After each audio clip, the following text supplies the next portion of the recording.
You might be ruining your life with the problems that don't even exist. I know that sounds ridiculous, but a few days ago I realized something uncomfortable.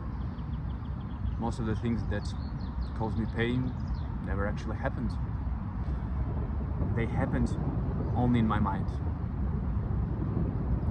And once I felt that, I simply couldn't see it. For the longest time, I thought the problem was the world around me. Simply not enough opportunities, not enough money, not enough support, the wrong circumstances, the wrong people. But recently I realized something uncomfortable. Maybe the thing holding me back wasn't the world, it was my prediction of the world. You know, I'm that type of person who overthinks everything. For example, if someone texts me, "We need to talk," my mind immediately starts creating those fake scenarios like, did I do something wrong? Are they angry at me? Is something bad about to happen? And you know, my heart starts to pound, it starts racing, my mood changes, and even my entire day can be ruined. And the funniest part, nothing has happened yet. The conversation hasn't even started. But my brain has already decided that the worst case scenario is a reality. And I've been doing it for years. Just think about it. Not weeks, not months, years. A few days ago I asked myself a simple question. How many things that I was terrified of actually happened? Not in my fears, not in my imagination, in reality. And you know what? I actually couldn't think of many. I thought back to the last few years of my life. I remembered all the nights I've spent worrying, all the situations that felt like disasters, and all the things, all the moments when I was convinced that my life was falling apart. And yet, when I look back, I can't even remember most of them. Just think about that for a second. How many times have you stayed awake at night worrying about something? How many times have you imagined the worst possible outcome?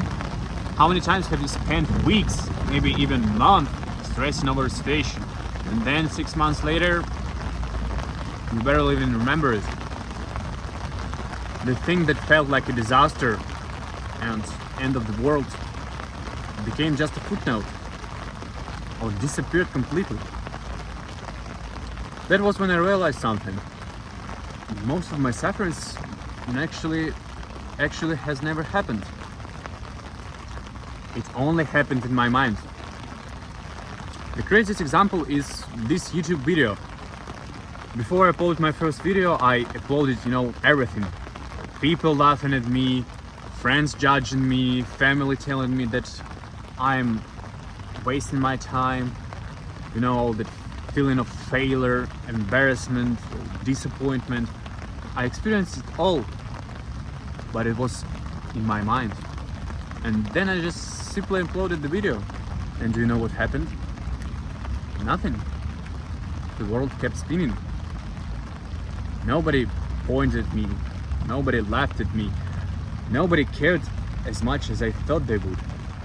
Instead, few people watched me. Few people listened to me. A few people even gave me a chance. And reality was so much smaller than the monster that I created in my mind.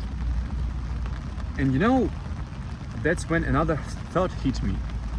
How many opportunities have I simply lost because of this fear?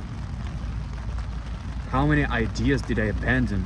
How many times did I quit? How many dreams did I walk away from? Not because I failed, or not because they were impossible, but because I simply convinced myself that they would be a failure, even before I gave them a chance. That's a really painful thought, because it means some of my biggest limits were never outside of me. They were inside of me. And I always thought that my mind was protecting me from failure. But maybe it was protecting me from action. maybe the reason I never started wasn't because I couldn't. Maybe it was because I already decided the ending before the story even began. So now I'm trying something new. Instead of saying, what if it goes wrong? I simply ask, what if it goes right? Because the truth is, I don't know the future. Neither do you. And if I'm going to make up stories about what might happen, why should I only believe the bad ones? And maybe the biggest thing holding me back wasn't the failure. It was my conception that failure is inevitable. And if it's true, then maybe the limits I've been fighting for years were actually never worth living. They were mine. Thank you for watching this video. As you can see, the conditions are not that good to record it, but despite the rain, despite the bad weather, I still did it. And I really appreciate y'all for the support, for likes, for comments. It really gets me going. It reminds me of my purpose. Thank you guys. See you next time.